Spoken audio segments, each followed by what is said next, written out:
now, my lady? Go for it. Say what we're going for, Danny.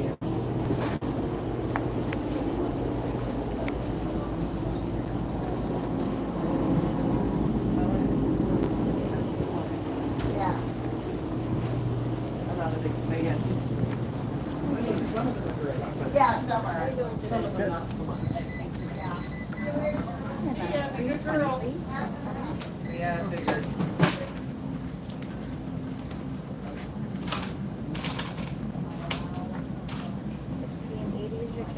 Thank you. Have a great day. Go ahead. I'm waiting. That's all I got. Hey. Yeah.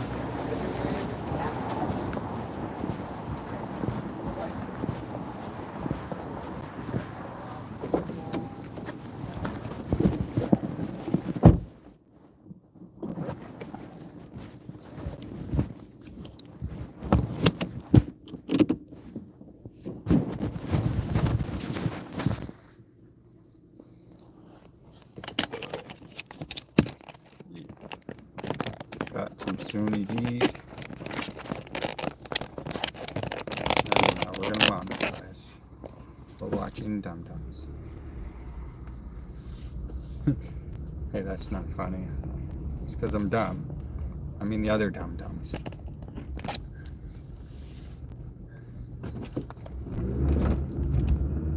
Dum Dums on the roads.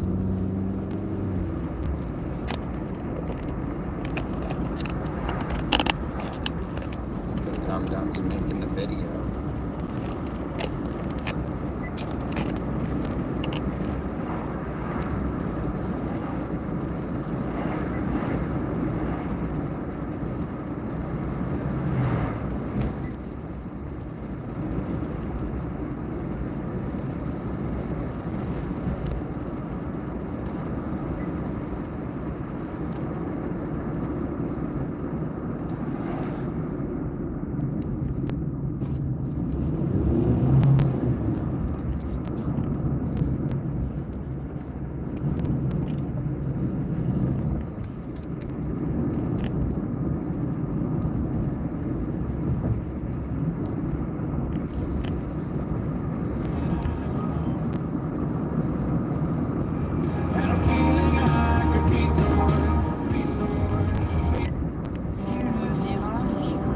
Yes. J'ai voulu crier fort, Friggin' right, Spy. l'amour en paysage.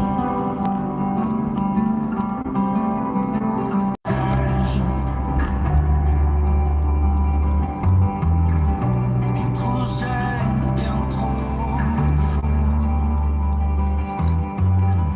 On croira, on ira.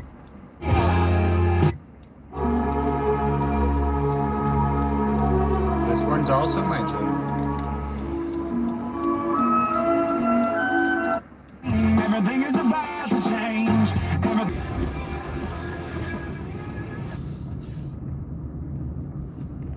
Oh, at least I got out of my way. That's the main part.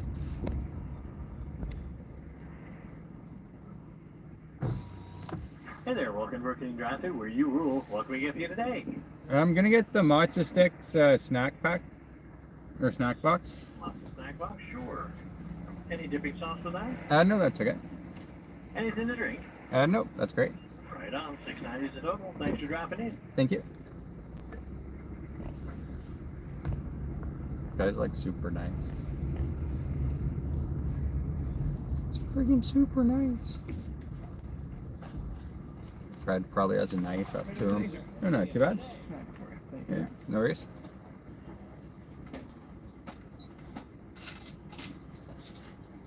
Yeah, thank you. Just gonna be more. Sounds good. Yeah, Fred's probably got a knife up to him, making him do it. Or he'll get fired.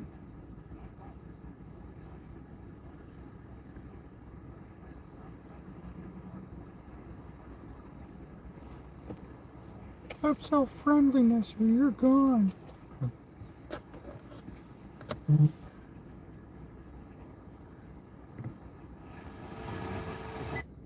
live in a society where, where I mean, thanks to women like Cher and Madonna, Yeah. they can still crank it out, Yeah. and people will still listen to them. Well, something I'm really grateful for is, as my pal Tom Power put it, like, it's not often that you get to see an artist, particularly women, climb the mountaintop twice, which is like to say, like, in the earlier part of their career, be at the very peak, and then 20 years later come back and have this massive moment, this massive sort of Nelly Furtado songs. And Susie, I really appreciate your time. Thank you so much for being here. Thanks for your energy. Thank you. Thanks. Of course. High Susie definition. Esposito is a music journalist based in Los Angeles, and Rosie Longdector is a writer for Billboard Canada and Maisonneuve in Montreal. Literally, that's By the the way, problem. Nelly Furtado's latest Needs single to is be called Love Bites, but that album is expected out actually later level. this year. Not what my mind thinks would be level.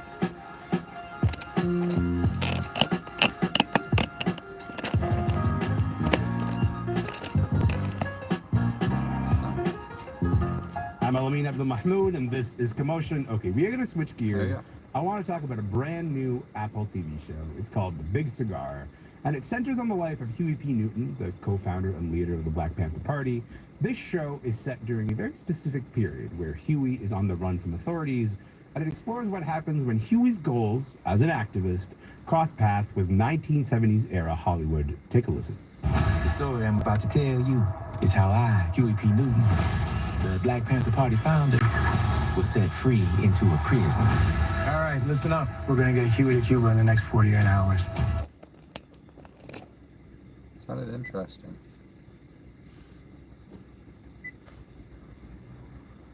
The Big Cigar. That is a bit of the trailer for The Big Cigar. It is based on a true story that is honestly pretty hard to believe. David Dennis Jr. is here with his thoughts on all of this. David, welcome to the show, friend. Thanks for having me, man. Hey, man, welcome back. Listen, okay, before we dig in, can you just explain briefly why Huey P. Newton is on the run in this moment in his life in the first place? Yeah, so this comes at sort of a very tumultuous time in his life that is sort of, touched on, but, they get to the big picture here is the fact that he is on the run because he's alleged to have killed a 17-year-old sex worker. And there was obviously he has plenty of run-ins with the law, and the FBI is always involved, and so there's questions about the veracity of what happened, what didn't happen, but we do know that there is suspect that he has done this, and he needs to get out the country as quickly as possible. Okay, so when we get into the show, The Big Cigar centers specifically on Huey's relationship with Hollywood producer Bert Schneider, and particularly like 70s Bert Schneider. Bert Schneider was like hugely on Hollywood. He made movies like Easy Rider, made the Oscar-winning documentary Hearts and Minds. He's one of the creators of the Monkees in the 60s, which is like a pretty wild sort of resume for Bert Schneider to have. What do you think drew Schneider to Huey P. Newton's cause?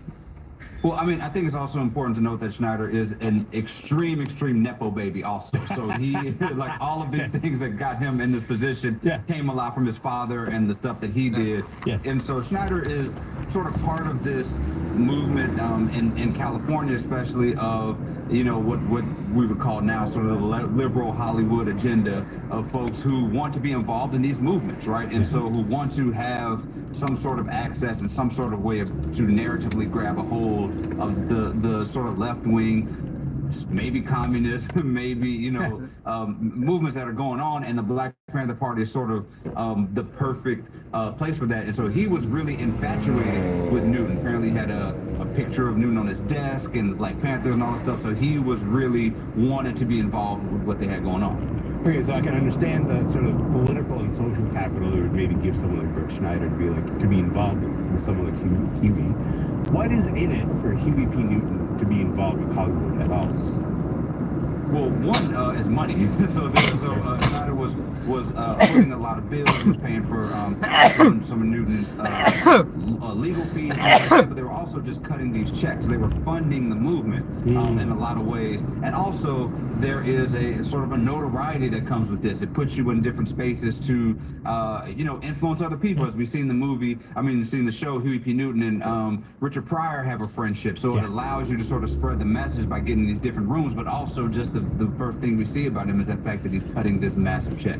Okay, so what I want to do is play a clip from the show. This is an exchange between Bert Schneider and Huey P. Newton. Take a listen. Hollywood's always been late to the party, but these people are trying to change all that. You're looking at the world's best storytellers, and there's no politics without a story. Yeah, but what story you trying to tell? And why should you tell it? Not tell it. Just make it possible. I want to finance the revolution. Right after that moment cuts out, there's somebody who's sort of standing in the background, and he goes he just writes the checks and gets out of the way. It's a significant moment from this new Apple TV show, The Big Cigar, about the Black Panther Party leader Huey P. Newton. David, what did you make of that exchange? What did you make of what you just heard there? It's sort of a meta commentary, right, about this show itself, about the idea that you need sort of these white folks to believe in something and believe in your project for it to get made. And this is something that is directly aligned with the ideals of Don Cheadle, who is, somebody behind the scenes of this. He directed a bunch of the episodes of this. Directed a bunch of episodes, and his belief has been, I interviewed Don Cheadle many years ago, and his belief is that you need white folks and something that gets white people to have a movie like this made, right? Yeah. Which is, Don Cheadle made the Miles Davis biopic many years ago, and it turned into this heist story similar to this, where you have a white character in there, and it sort of takes away from the story, and you feel but you have to feel like you need to appeal to a white audience or white Hollywood execs to have this stuff made. And so this idea that white people feel like they can film or document the revolution is something that you got to kind of convince them that they are a part of. In many ways, it's exactly what you just said, that this idea of the show is a meta commentary on the actual process through which you need, the machinery that you need to use in order to get a message out. And to that end, I actually kind of want to talk about the tone of the show, because it's hard to sort of wrap your mind around the tone of the show. Huey P. Newton was this controversial figure. He's also responsible for bringing important food initiatives to black communities across the U.S., but he faced a lot of charges, including, as you mentioned, the alleged killing of a 17-year-old sex worker. It should say that, the charges for those ended with 2 hung juries. He was never convicted of this. But the point is, he is controversial. And then yet in the show, you get this tone that is moving between the very serious and the kind of hilarious. They're sort of playing up the 70s as, the 70s itself as an era is played for comedic effect. What did you make of the tone that the show took to address these stories? Well, the tone was pretty off-putting, honestly, and it reminded me of that Miles Davis movie. We're talking about Huey P. Newton. We're talking about this revolutionary group in California, and you feel like, why can't we just get a Huey P. Newton bio story? Why do we have to involve a straightforward comedy? Very straightforward biopic, which I feel, which I think Don Cheadle would say that you can't make in 2024 because you need sort of this, and to be fair, that this was based on an article written by the same guy who wrote the article that Fargo was based on, and that movie was made much faster than this. It took a lot of time, so there is something to that. But the fact is, I watch this and I'm like, why are these white guys, why do we need these happy-go-lucky comedy white guys in a Huey P. Newton story? Why does this have to be the way that we talk about Huey P. Newton and the Black Panther Party? Because this may be your only shot. How many more of these are we going to make? And it feels like we could have done something that spoke to the spirit of that movement without involving this comedy relief act about things that are quite serious, about a 17-year-old who was killed, and afterwards, in the aftermath of this, there was witness tampering or coercion or intimidation, attempted assassination plot of witnesses, things like that. This is not something that is a throwaway story. This is a very serious thing, and it's played up for laughs in a way that's jarring and kind of disappointing to see. I have to say that the idea of it being jarring resonated with me, because you're totally right. I don't see Netflix and Amazon being like, well, what we should do is also make a Huey P. Newton project. When these things get made, scene, it sort of takes it off the table for a little while, you know? Yeah. It is worth noting that like your father, David Dennis Sr., was an activist at the time that this series was set. He was also one of the original freedom riders. I imagine watching this series hits a little bit differently for you than regular audiences. Yeah, I mean it does. I mean I'm watching this, and you know, on a very personal, full disclosure level, the idea, like, I wrote a book about my dad in his movement time, and thinking about hopefully somebody turning this into a TV show and turning this into a movie, and watching this and thinking about how these stories get told, because like I wrote a very black book that is about centering black people, and I would not want something like this to be part of that story, to take this one moment and make that story palatable. Don't make it at all if you feel like you have to do that. So the moments of the movement stuff, the moments of Huey P. Newton, the incredible acting that was done to portray Huey P. Newton, like, those are the things that resonated with me, but also that the spirit of his story is kind of lost in translation in the way that it's presented. I got maybe 30 seconds left here. Should Hollywood be involved in trying to tell these stories at all? Do you think Hollywood is equipped to tell these stories at all? I mean, I think to the clip that we just showed, I think the thing to do is just cut the check and get out the way.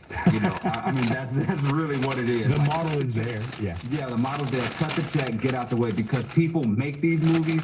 They're good, and like, they are black-centered movies.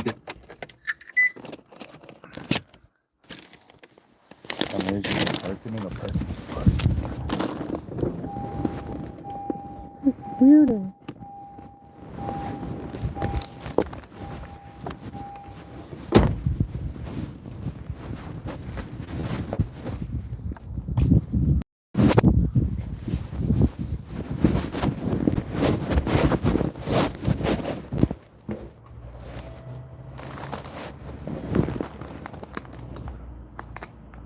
Hello? Just bring in Grayson's lunch. Okay.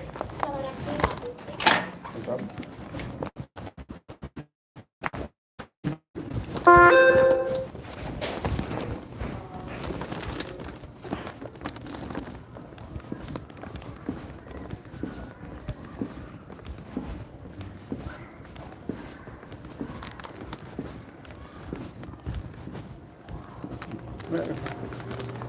Thank you very much. You too.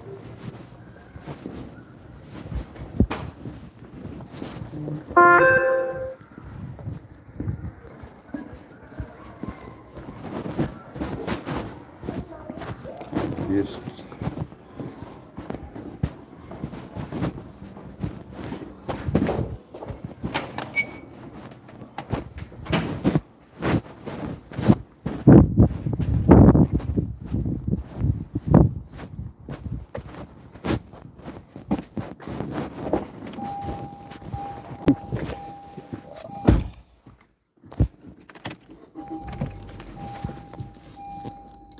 Vehicles.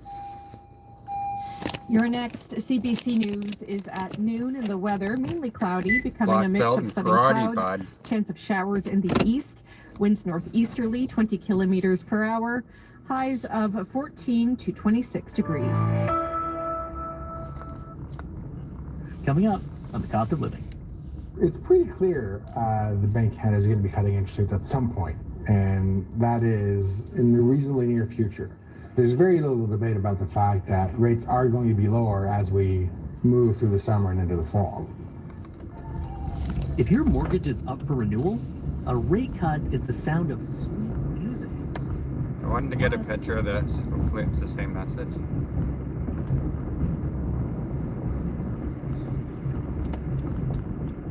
Oh, they changed it. Sucks. Oh, no, they got it still. Yes.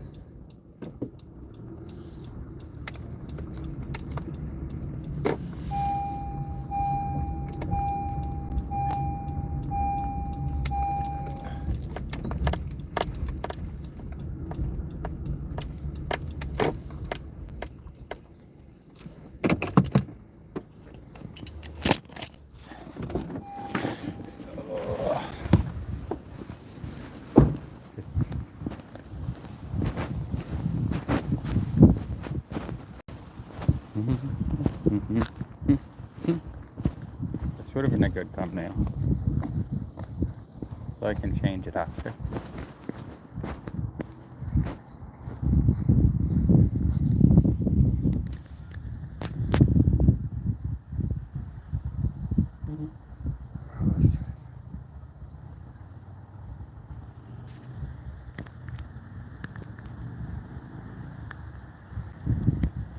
Not easy to take pictures. Oh, I swipe on the screen. Dumbass. Here you go.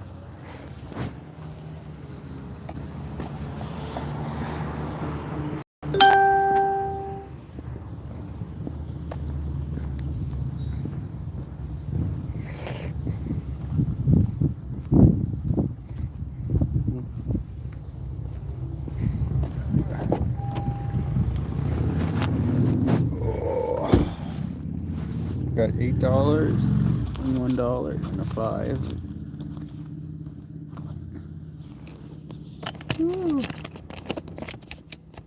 Burger King didn't take all my $20.